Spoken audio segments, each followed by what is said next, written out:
Okay. Good morning, everybody. Thank you for attending our webinar. We have Mark Minovich is returning to our IDCA webinars. Mark, among other things, is the AI Council for IDCA.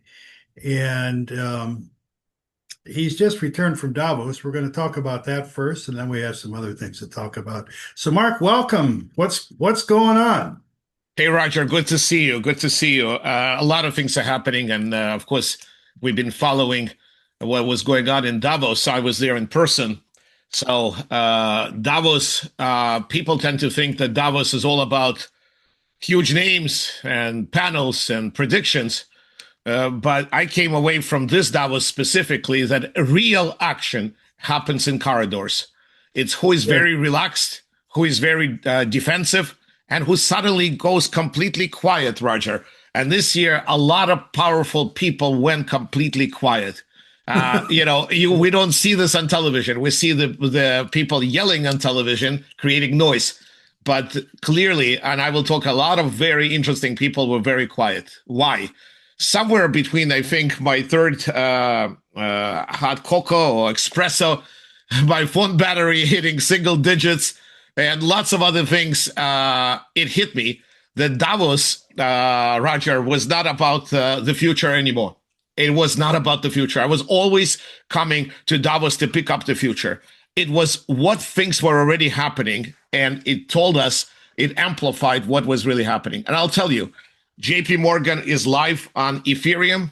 One third of Gen Z, they're now saying they would prefer an AI boss than a real boss. Can you imagine this? Training compute is up to 4 times in the last 12 months.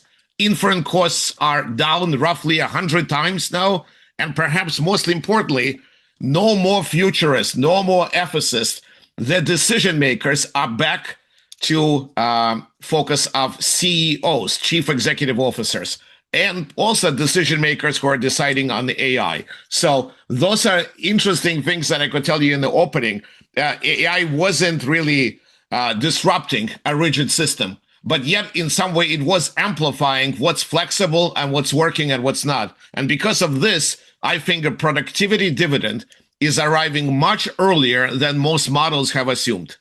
And that's my opening. Yeah, so the future is here. I mean, it sounds like we've been talking about it for a while, and then bang, you got there, and suddenly it's in everybody's face, it's in everybody's enterprise, and now they're acting on it. Before, I have a few very particular questions, but before we do that, you mentioned everyone is silent, and the why is because they are acting now. Are people to the point where they don't want to really reveal to their competition how deeply embedded they're getting with AI, or is it just a matter of the time for opinions is over? The corridor conversations are the real ones. Is that? I think the corridor conversations are the real ones. People just Yeah, don't want to go public anymore. They're picked up on media. Then you have governments that have an official position and may not be in line right. with their position. I see. And so they want to do things privately like they've done it in the old days. So you have a lot of public personas that will go on live, whether it's on CNBC or Fox, that will tell the story, or they will do a major keynote. But it seems to Right. me that a lot of the key decision makers wanted to conduct business privately, and a lot of those this private business was conducted in the corridors of the Belvedere Hotel, one of the most famous hotels in Davos. In every Yeah. single corner, I've seen some very, very interesting people. I don't want to say who Right. they were, but they were Right. really conducting business and deciding the future, of our technology industry, as well as other business community as well. But it was fascinating to watch from a side that they are Right. necessarily all private and chit-chatting and figuring out how to focus on the future without making public statements. Yeah, you see a lot of people like this, and then suddenly they'll look at Yeah. you if you're Yes. staring too hard. Now, a really interesting thing that you wrote within this context, it has to do with cooperation. And specifically, you wrote a growing group of leaders are choosing selective cooperation over constant reaction, not appeasement, not escalation, but pragmatic alignment where trust is still possible. And then in particular, you went on to say about the famous remarks that Prime Minister Carney made that everyone knows about, that in your opinion, those remarks actually stood out because he carried no illusions, there was no grandstanding, but it was realism with restraint. Stability, it turns out, is becoming a strategic asset. Could you elaborate on that? Because stability is Wow. the last word I would think of. Usually the tech industry and AI the last years, volatility is what we talk about. You're saying no, no, it's stability. Could you elaborate on that? Thank you, Roger. I think this is one of the most interesting shifts that I mentioned. And if what Roger is referring, some of the posts that I put out on LinkedIn, LinkedIn, yeah, I'm planning to put some of this stuff out publicly, available stuff on Forbes later this week or maybe next week. But yeah, I think it's far less ideology what people are yeah, looking for. They're not looking for moral theater. They're not. They're looking for what's unreal, what's real, what's not real. So what I was trying to say that leaders, Roger, understand that broad trust is eroding. It's eroding. We focused on trust at the World Economic Forum for the last 3, 4 previous sessions of the World Economic Forum, and it's not getting any better. The trust yeah, is eroding everywhere, on the policy side, in public, on the federal level, on the government level, on the international level, from the most powerful technology companies in the world. But what I found, and what I mentioned, this whole chit chat and this discussion, the targeted cooperation is still working. What I mean by targeted cooperation, I mean that people are discussing AI standards, they are discussing energy infrastructure, they are discussing supply chains, they're discussing data centers, and the growing number of leaders are choosing this selective cooperation versus constant reaction. They are not mhm, looking for escalations. I didn't feel that. They're not looking for appeasement. They're looking for pragmatic alignment where trust is still possible. Trust is still possible between certain parties, and they are trying to find this level of cooperation. And I think where Prime Minister Carney stood out, I think he basically said the world is as is. There's no illusions. It is reality. We're not going to show much restraint on it. This is the reality of the situation. It was a very simple message, and I think you pointed out. He basically says what the world needs more than anything else is stability. We have chaos and noise on all sides, both from a technology, business, investment, from policymakers, from governments, and he said stability. And I would actually say the same. Stability is becoming a really, really critical strategic asset. So, okay, in the AI accelerated world, which you and I function, and IDCA is functioning, volatility is killing compounding. Okay, what I mean by this, predictable energy, predictable regulations, predictable yeah, technology trades. This is what's matter right now, not lofty declaration. You make a lofty declaration, yes, I will do this and I will rule the world. That's not going to be as critical as predictable energy sources, predictable regulations, predictable technology trade, or people could actually start making decisions, start creating budgets, start focusing on hiring. Until that happens, we're in the world of chaos. And I think a lot of the key people were saying we want to make sure that we go back to the basics, some level of trust between trusted parties, and those would actually, and you could feel it in the room. You could feel, Roger, you could feel this in not only in the room, in the keynote where people were making keynote addresses. You could see how people were applauding. Actually, applause patterns tell you a lot. Some people lean forward. Some people check their phones during this. Some people stop talking at all. And applause patterns tell you everything. And I felt that people are looking for stability. They're not looking for all this noise. They're not looking for this recognition, at least not in this Davos 2026. yeah. And I'll give the young people in the audience, which includes Mark, a little history lesson. Back in the 90s, when Berners-Lee essentially invented the World Wide Web, and we started conflating the World Wide Web with the internet, which is fine. In those days, John Doerr, in particular, venture capitalist from Silicon Valley, and many others said the internet changes everything. And unfortunately, in the late 90s, people took that too literally, and we ended up going for this mad gold rush where profits didn't matter, and it all crashed. It all came crashing down in the year 2000. And now you would So germane to that is a generation later. You mentioned that, this talk of AI will change everything, which was common a year ago, 2 years ago, said no more. Now you said no. Whether people learned their lesson from the 90s or not, you're saying now that practically speaking, no more AI will change everything talk.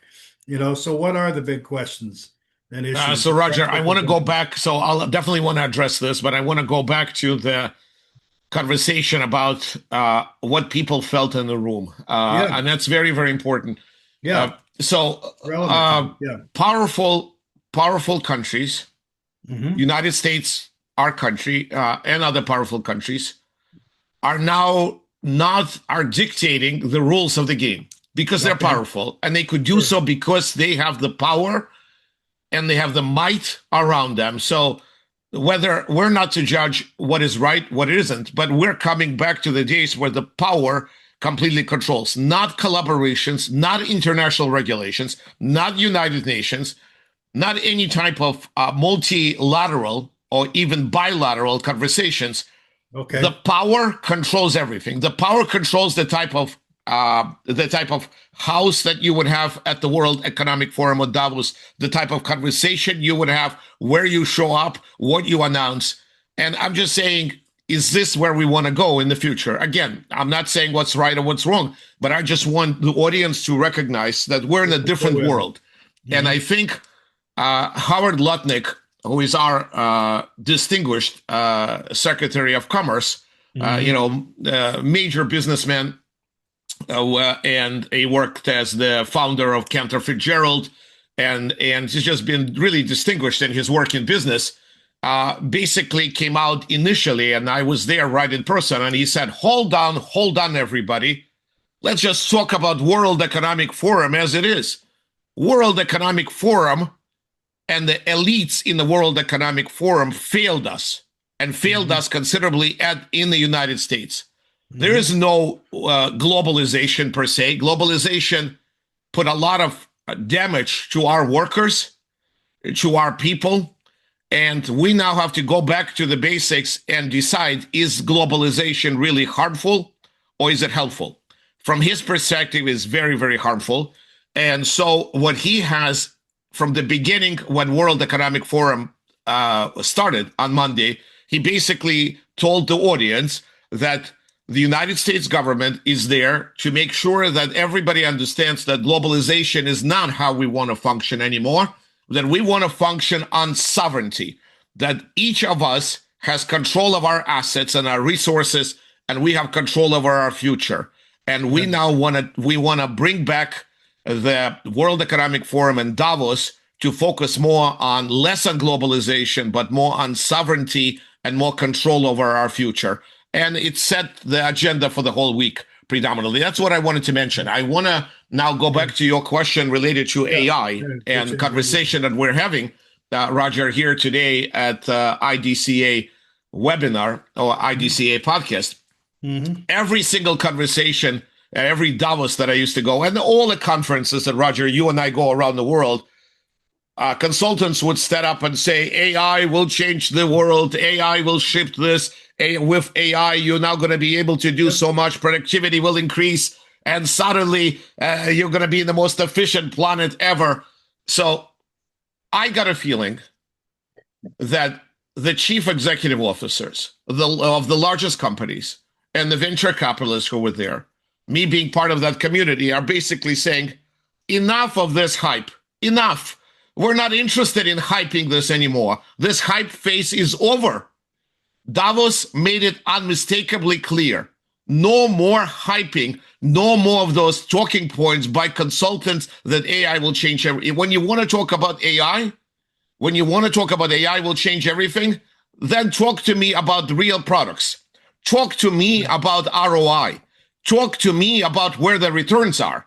The real questions, Roger, and what the concrete answers are is what they wanted to know. Who controls the infrastructure? How do we pull this infrastructure together? How fast can institutions adapt? Can they do it in a month? Can they do it in 3 months? Can they do it in a year? How do we scale without breaking the energy grid? What is our Right. process? How do we govern AI without killing competitiveness? It's a big issue in Europe. How do we actually govern AI with all those regulations? We have less regulations, but we want to be the most competitive. So now, Right. I think the AI doom conversations that we always had, AI will take over humanity. Look at what's happening when kids are all using AI and they're going to become zombies. Parts of our brain are no longer functioning because AI is taking over.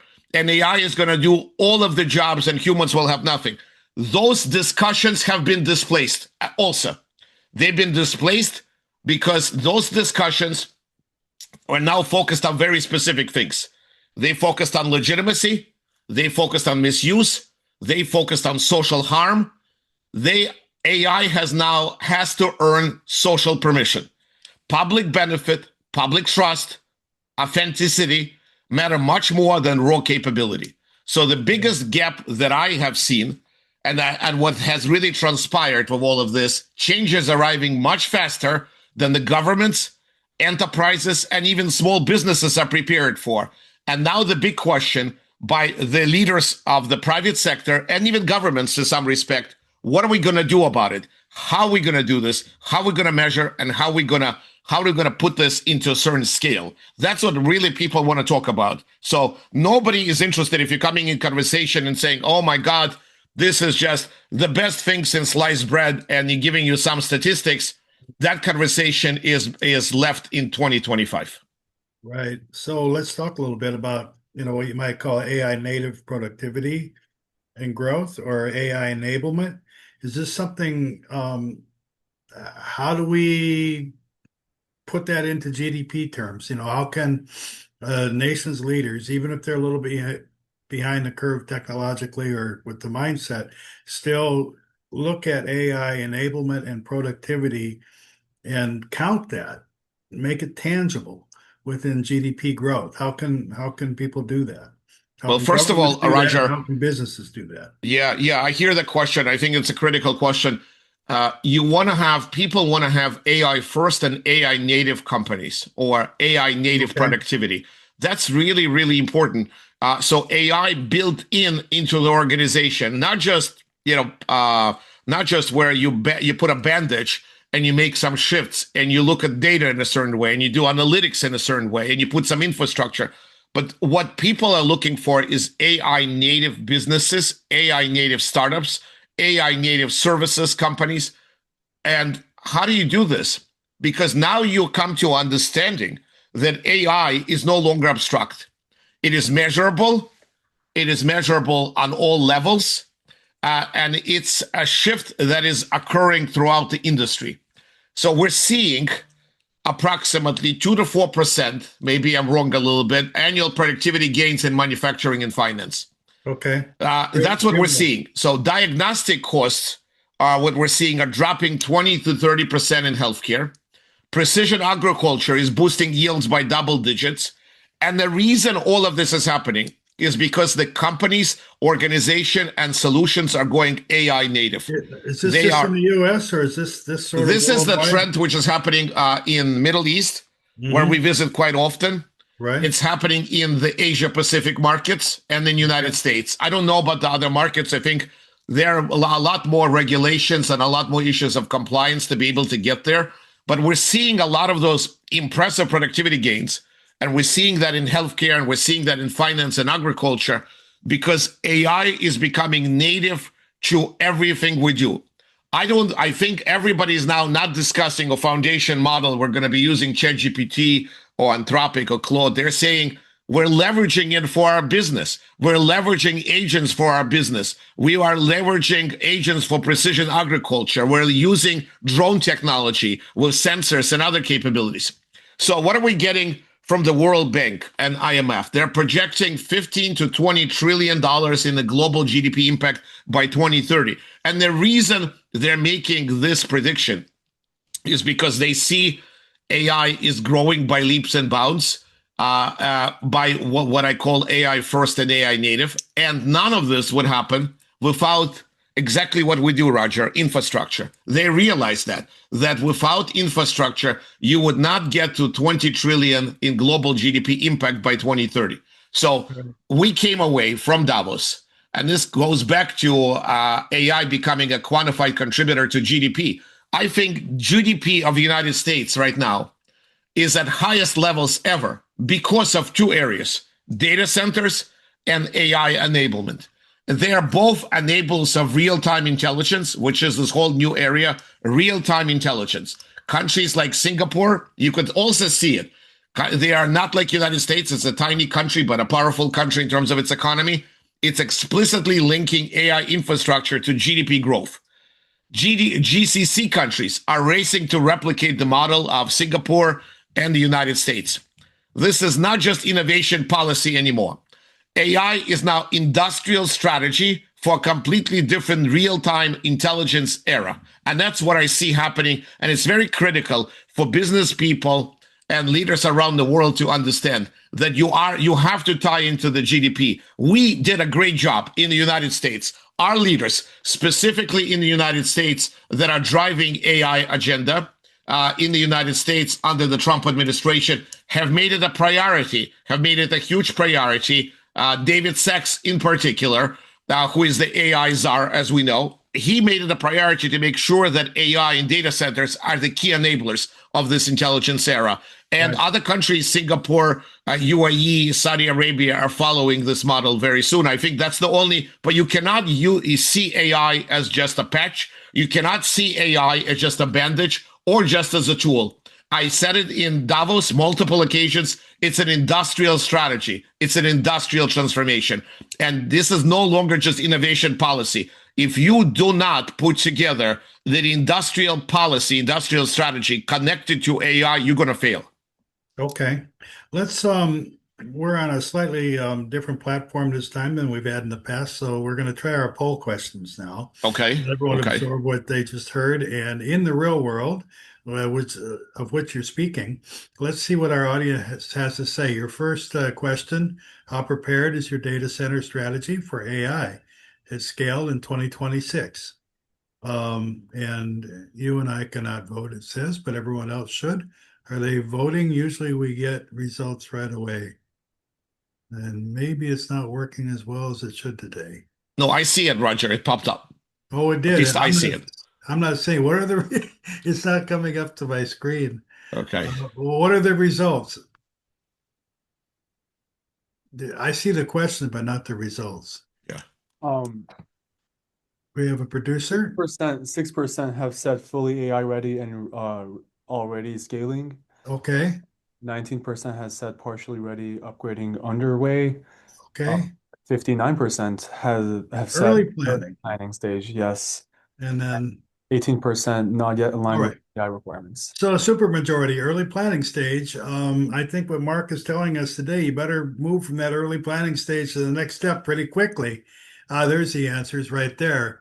You Time got for to be you. ready. You got to be ready in 26 You and better by be ready. This 27. is the time Otherwise, breaks if you over. plan, you're going to be like in central planning economy. Like you You're know gonna. how central planning It economies didn't. really work. It They didn't plan work. for years, and then when it comes to execute, there's nothing there, right? So focus.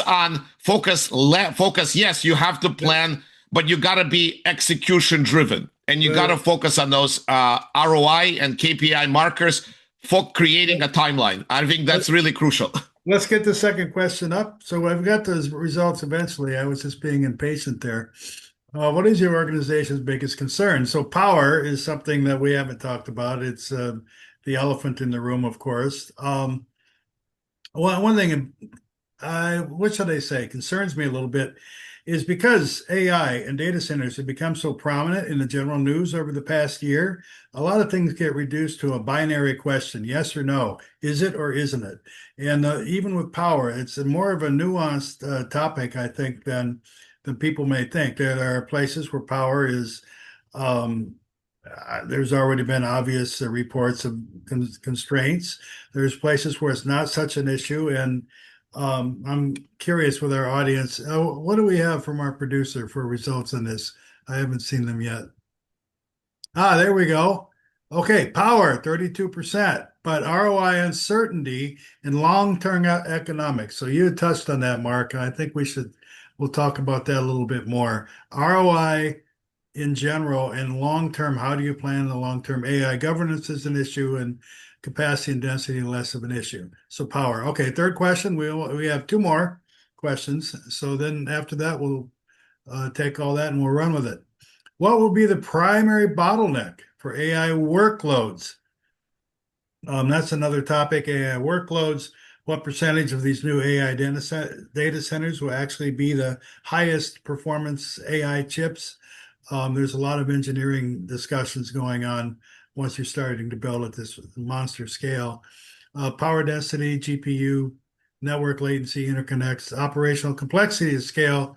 To me, that's important, but I don't want to influence the poll too much. What do we have for results on this one? And what do we got? Power density. How do you engineer power density? It's hot. How are we going to deal with this? Okay, one more question. Strategic and national impact. So we'll have our audience think through this a little bit.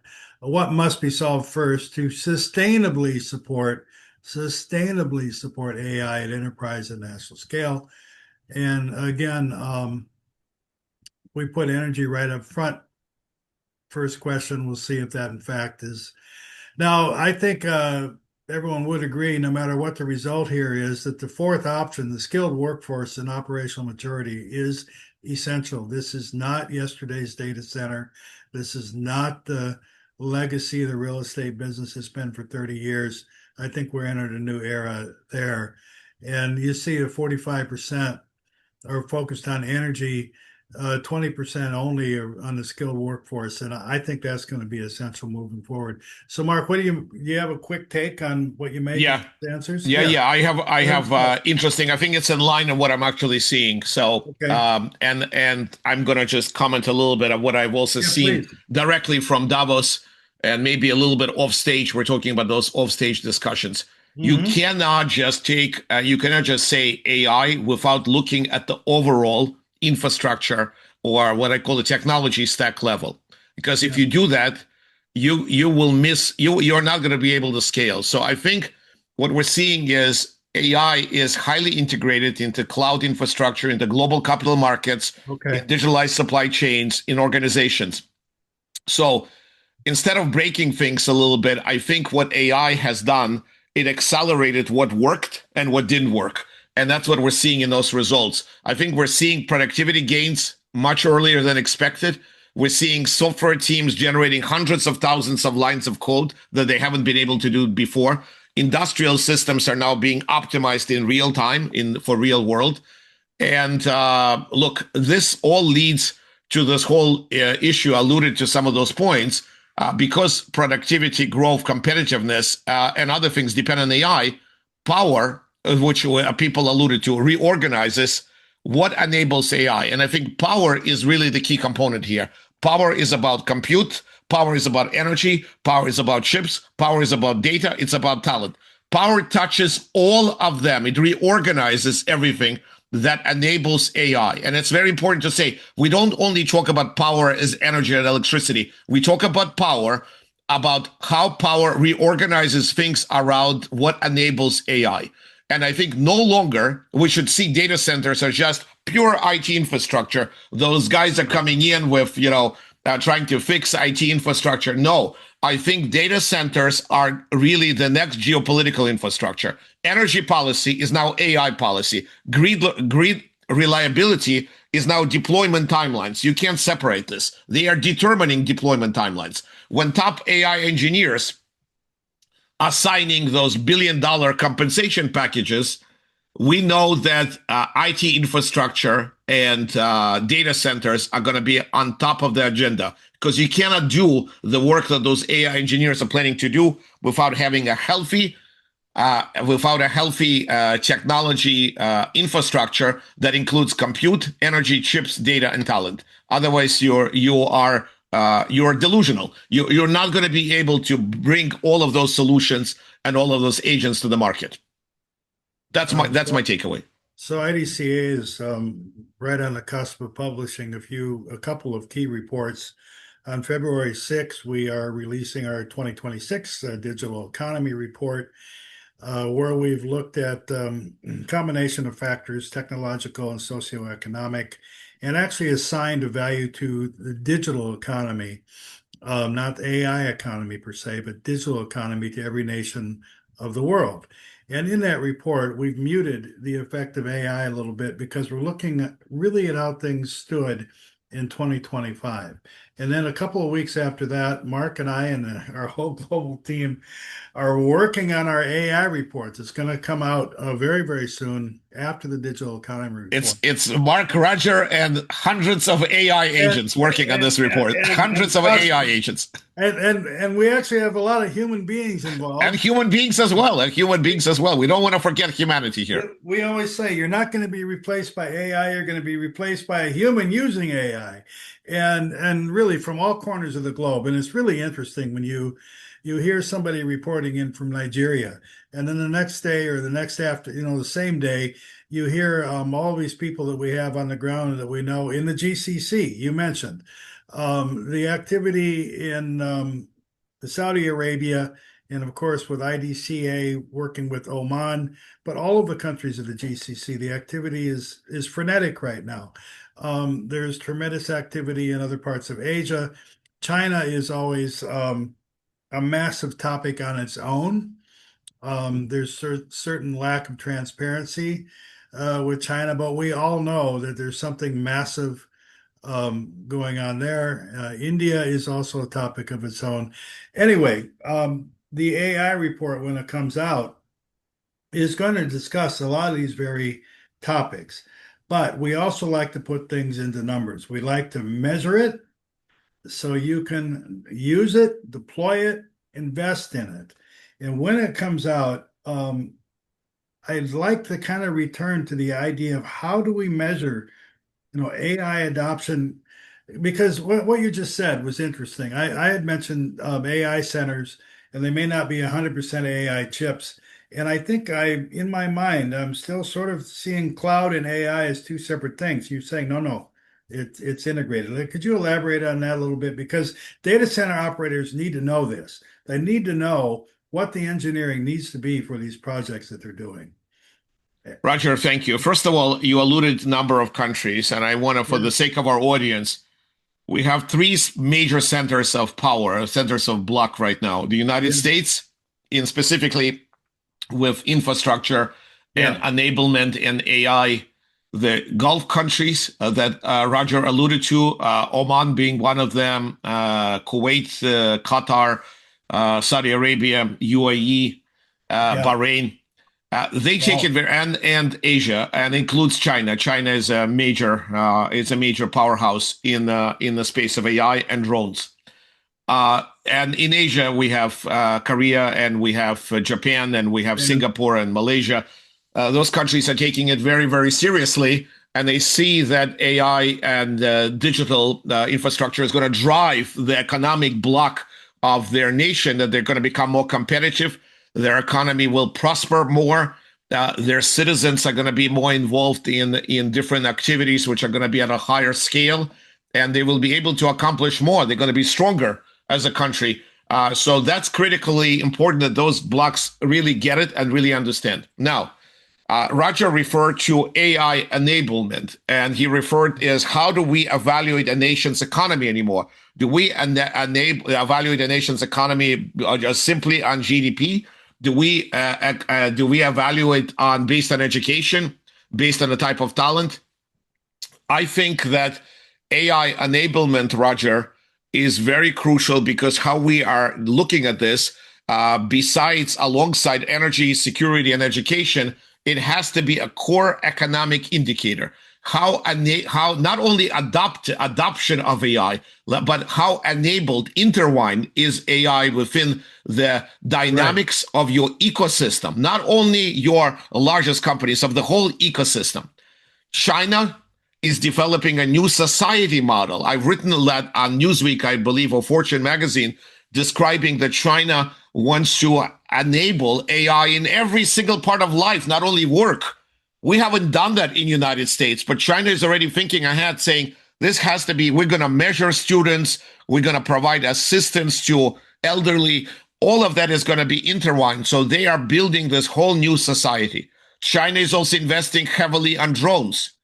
We are now starting to catch up, and we have developed a number of projects, including with our federal research labs and the federal government, to try to catch up and maybe even to supersede what China is doing. But China is taking major steps in humanoid robotics, basically saying there's not enough humans to potentially do a lot of that physical labor and supply chain and other logistics. So they have built up that capacity, industrial capacity. Right now, we're relying upon Elon Musk and Optimus to be able to bring us to that level. I have full confidence.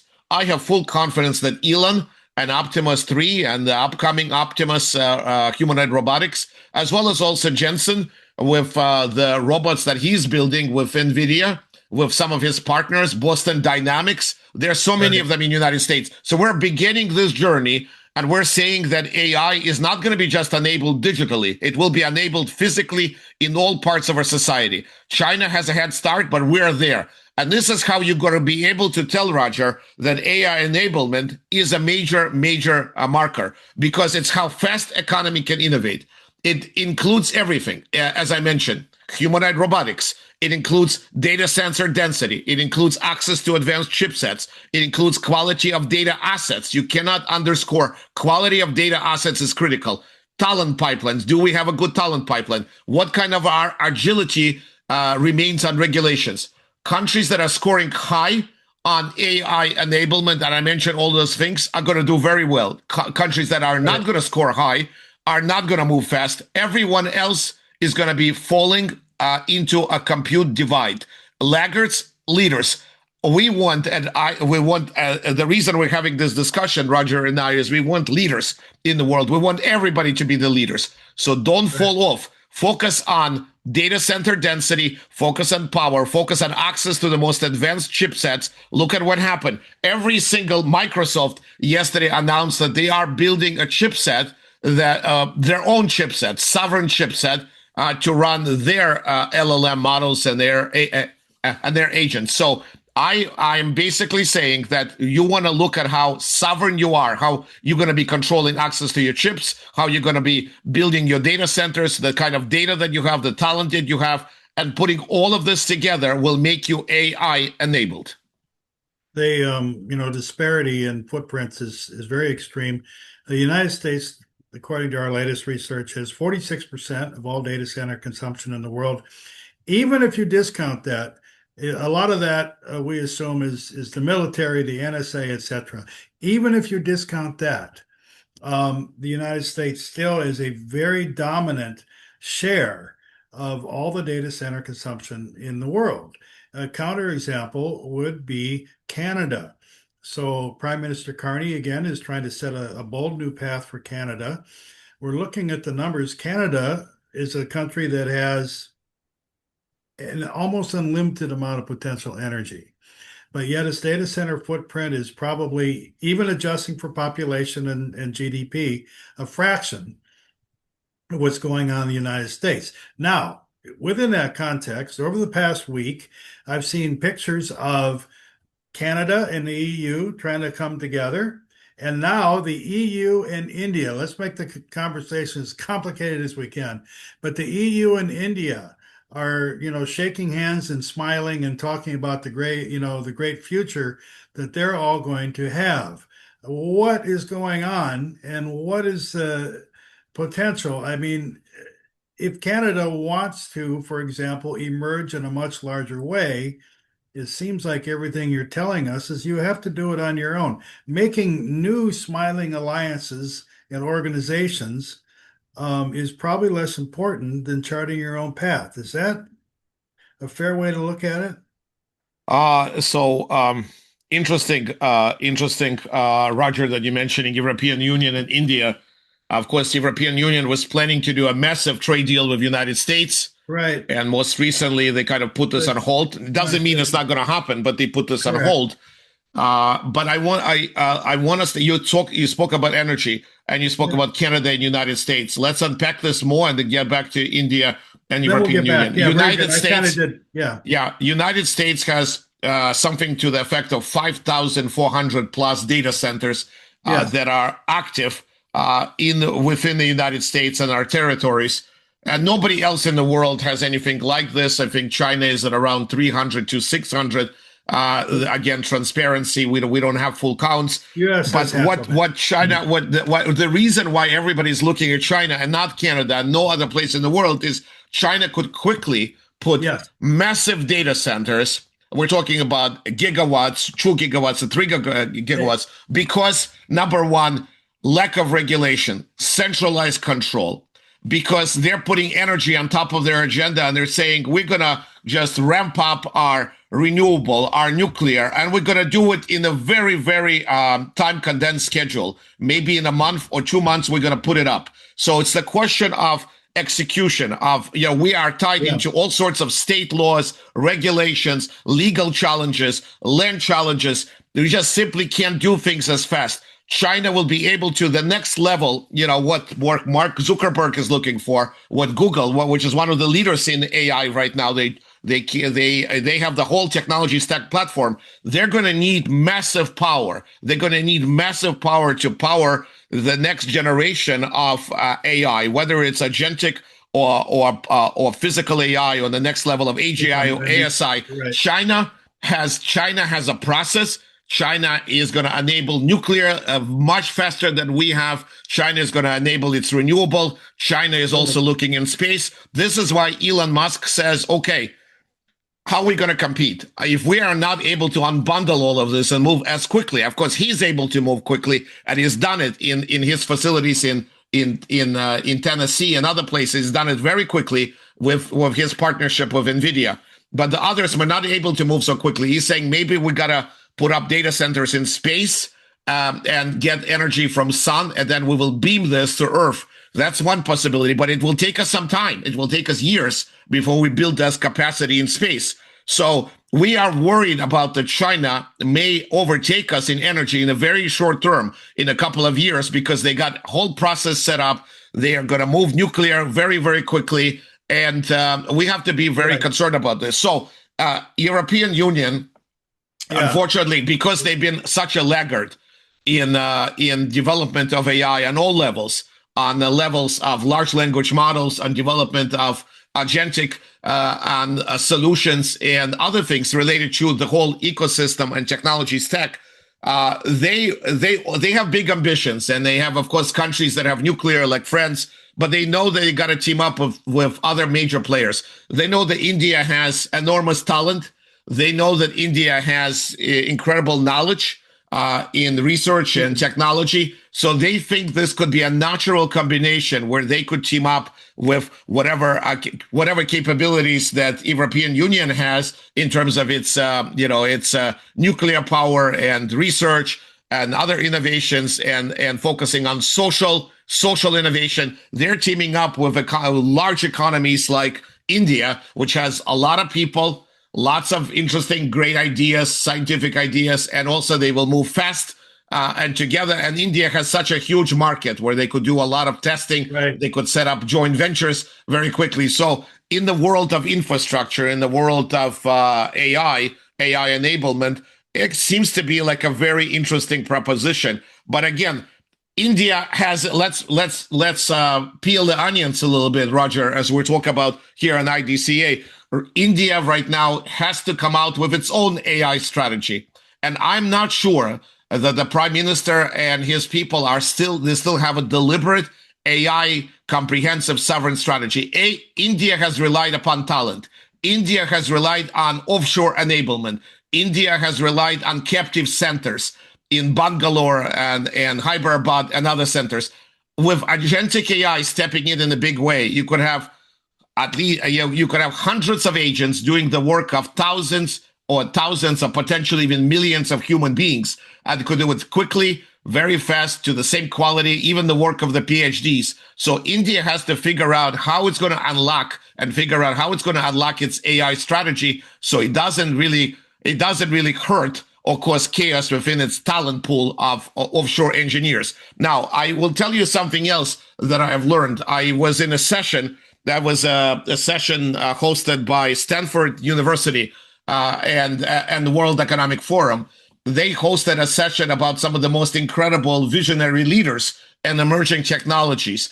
And I was really fascinated when I heard Albert Eng, who is incredible, who is an incredible visionary leader, and he basically discussed the idea that right now software engineering is mostly being done by AI, by the biggest companies like Yeah. Google, by Microsoft, and now Claude coming with the new package, with the new code package. It's basically even taking business away from Replit and other companies. So every single thing visually, you could actually plug in your strategy, your objective, and it will create your business model, your engineering code, and anything else. So engineering will be predominantly done, especially early stage engineering and mid engineering. I'm not talking about architecture, Roger, but engineering will be done by artificial intelligence.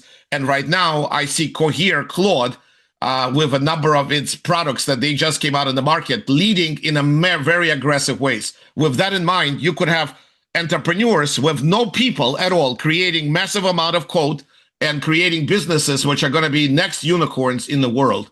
And we have to keep this in mind. So the world is shifting in so many directions. Yeah. When we go to China, to be clear, the actual electricity production of China is now twice that of the US. And as a result, it's difficult again to see exactly what the data center consumption is, but they're using no more than 1% of the grid. And there's nothing to stop the government from doing what it wants. Within 18 months, it can surpass the US in data center footprint and consumption and continue just to blow the doors right off the US if that becomes a priority. When we go I think it will become a priority because they're so focused on physical AI and humanoid robots, and we're fighting it out. They already have a massive advantage on drones and IoT devices. So if they want to have a complete control of physical devices, physical AI, they will have to do this. Because remember, Roger, we tend to think that physical AI devices are independent. Yes, they will have edge build where they will have compute and intelligence there, but they still have to communicate with data centers. They still have to communicate with some sort of language models, and all of that is going to be heavily power intensive. And then when we I want to go back a little bit to India and the EU. Prime Minister Modi has always said he wants India to be a developed country by 2037. That's going to be beyond his administration, but he's hoping he can make enough of an impression that the momentum carries through. But okay, great. That's a great general idea. But as you said, where is the actual specific AI strategy? Where is the leveraging of the tremendous resources that India has? And how will India and the EU, beyond having a smiling handshake, actually be able to do something? And I think you've said it's unclear, that it's not defined right. Not yet.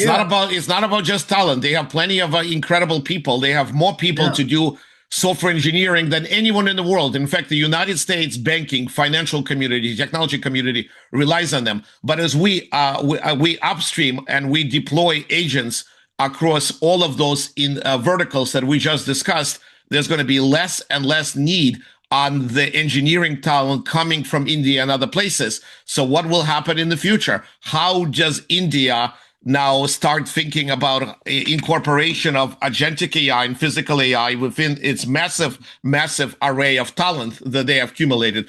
Like, coming again, exactly what Andrew Ng mentioned, who is one of the top AI scientists now in the world. He's one of the top, is the leading data scientist. And he basically said, please realize that everything is now being done by AI capabilities and AI agents, and we are less reliant upon humans to do early stage engineering work. So India has to take this into account. Now, earlier we talked a lot about individual countries and charting their own path, and maybe the mega overarching umbrellas that you're going to see from the EU or some of the United Nations initiatives, etc., are going to be less effective in the future. Yet, what's your view on alliances such as ASEAN in Southeast Asia? Because you mentioned the GCC, African Union. Yeah. Is there, can you square the circle of how countries need to have their own individual autonomy, especially what Carney refers to as the middle power countries, get away from the great powers into these countries? Can they chart their own path with AI and maintain their data sovereignty, their digital sovereignty, while still cooperating at least regionally? What's the potential there? Roger, it's a very good question. I'm coming back to again to the point that Secretary of Commerce Howard Lutnick mentioned. He said this is the end of globalization. So if you take what he said in the initial meeting of the World Economic Forum, in his keynote, he basically said, we are, the alliances are critically, it's important, but we have to understand that sovereignty is what's going to really dictate the next generation of innovation, competitiveness, and global creation. Now, with that in mind, I want to kind of share with you where I think those cross-border alliances, like you mentioned, that's EU what we'd like and to know. Asian and African, where they're going. So Please. again, they each have to develop a sovereign strategy. We are urging them, I'm urging them, develop your sovereign strategy. Do not rely on other countries. Do not rely. That is not going to make you energy independent. Sovereign strategy is going to make you energy independent. Countries that want access to frontier AI, models, compute, data, agentic, but have control over data and compute and regulations and outcome. You want to absolutely you want the frontier AI, but you have to figure out how you're going to control data, how you're going to control compute, what are you going to do in terms of your regulations or lack of regulations and your outcomes. So each one of those alliances will have to figure this out. I'm not the one to tell them how to operate, but that tension that I just mentioned, frontier AI and control over data, control over compute, will shape the regulations, it will shape the partnerships, it will shape the capital flow in the next decade. And I believe most of them are going to start thinking on how to build something of your own, or maybe do some sort of a joint deal with another country, but they will rely less upon this globalized world of cloud, where everything is sitting in the cloud and you just leverage our cloud capability. I think it's going to be less and less of that. I think the smartest strategies, what I would tell to our audience, is to balance sovereignty with interoperability. You want to have interoperability and you want to balance sovereignty. The future is not going to be fragmented AI blocks. I think the future, when everything is stabilized, right now it's fragmented. The world, when I came into the World Economic Forum, everybody's talking about this fragmented world and fragmented AI blocks. The powerful control power and they control data and they control applications and they control the talent. But in the future, my hope that the world will be trusted networks of interoperable sovereignty. And that's where all of those countries, GCC, Asian, African Union, will have to focus on and why this becomes critically important. Roger, I want to address, coming back, because it's also very, very important. You need to very quickly, as you mentioned, countries like United States, but even more importantly, for Europe and for Africa and for Asia, very quickly put up data centers and tremendous power that they need and they're going to require into the future. But they have to balance the cost, the sustainability, the regulations, and everything else. You see two companies right now in the market, and I'm not an investment banker, and so it's up to you to make decisions. But I just want to mention Fuel Cell Energy, okay, FCEL, and Oklo, OKLO. They represent two different approaches, and they're going to be powering the next generation of power demand. I'm telling you right now. Why? Because they are focused on modular deployment. They're focusing on systems for today and for tomorrow. And they're going to work where they're going to provide modular nuclear, safe nuclear, to get the data center up and running very quickly. I think both of those companies are going to get a lot of attention as data centers are going to be put on the grid. And everybody who is focusing on execution, on technology readiness, on making sure that you deploy that, focus on those companies. Again, there are probably going to be others coming into the grid, but they are the ones modularly that you're going to be able to deploy very large data centers without having, let's say, your massive nuclear station. You could have this modular nuclear, capability, and you could deploy it fairly quickly, fairly safe.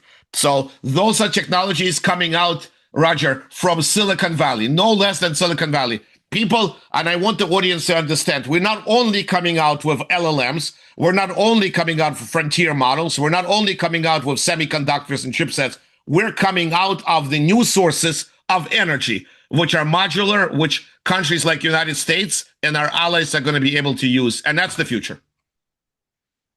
Yeah, it's I was going to say, so you think the U.S. is going to be able, I mean, we know that China is going to be able to develop as much energy in any form that it wants to. And perhaps in India and perhaps in parts of Asia. But what about the United States? Is SMR development really, we know what the potential is. And again, SMR can generate 400 megawatts up to a gigawatt. It can scale, directly with the thing there. But let's look 5 years from now. Do you really think that that's going to happen in the U.S.? I think technologies, Roger, I think just if we have this complete mess, I do believe that what federal government is telling us, we should have one federal AI strategy. We should not have it in various states because we won't be able to compete with China on power, energy, and our compute. I think we have to have one executive order of which everybody across the United States would comply. Because if we have thousands of regulations on a state level, we're never going to get there. We're just never going to be able to build and never going to get there. Number one. Number two, yeah. I'm bullish that I think like, the fuel cell energy and Okla are going to be really important because I think they will be the ones. They are modular. As you know, fuel cell energy is already allowing 1.25 megawatts fuel cell platforms to scale incrementally now as demand grows. Demand grows, and you could scale incrementally. You could run on top of gas. It doesn't block you from having gas or renewable energy of any kind, and you could run on top of this. And I think by having Okla and having those technologies, and look. Right now, Meta platform, as you know, Roger, Meta platform announced they are developing something like 1.5, 1.2 megawatts platform, a nuclear campus in Ohio and other places, and they're going to be using Okla. They just announced they're going to be using Okla to speed up things for this advanced nuclear. If we're going to leverage Silicon Valley's advanced technology in energy and nuclear reactors, we will compete with China. But we have to have one strategy, one nation where we see the possibilities. I think there are a number of very interesting projects that are going on in Department of Energy and the federal research labs. If we leverage the Silicon Valley technologies that I mentioned, we're going to do a lot better. And I'll tell you, it's not going to be, as I started this conversation, Roger, it's not going to be the people that are going to speak the loudest. I am going to be the one dictating what the world needs. It's not going to happen like this. Coming out of Davos, it's going to be by the folks that are going to control critical systems. If you're going to reorder your priorities, how can I get access to my most critical system, control critical systems? Number one, can I translate AI into real productivity and the real KPIs and the real ROI? Can I do that? Build trust. Can I build trust under this tremendous chaos, under this fissure, under all of this fragmentation? Can I build trust?